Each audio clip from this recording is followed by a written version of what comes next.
Later that day, before going home, Minsu stopped by her favorite cake shop to buy some snacks for herself and Sunjin.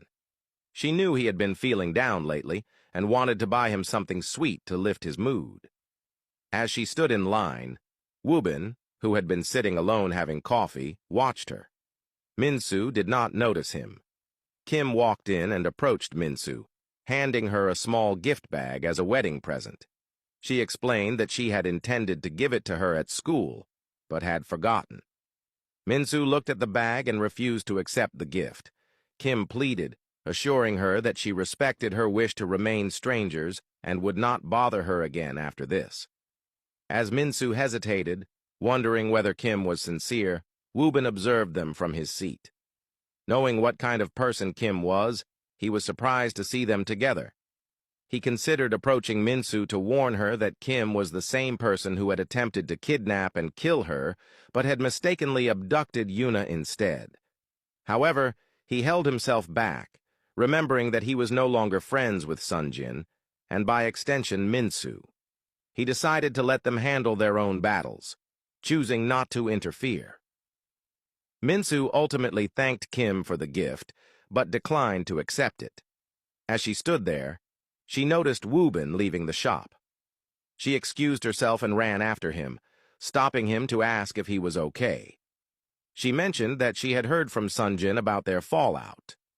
Woobin assured her that he was fine and that the issue was between him and Sunjin.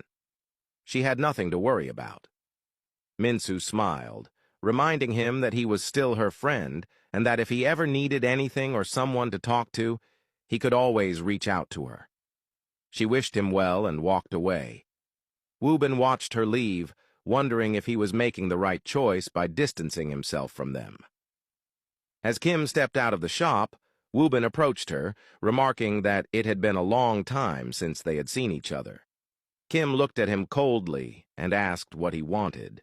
Woobin told her that he had seen in the newspapers that she was engaged to an heir of a mining company and offered his congratulations.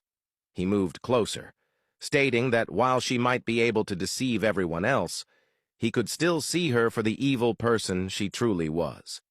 He made it clear that he knew everything she had done and that her attempt to return, pretending to be a saint, would only fool those who were naive enough to believe she had changed. Kim looked at Woobin with cold indifference and questioned why he continued to interfere in her affairs. Woobin responded that he simply enjoyed watching her make a fool of herself.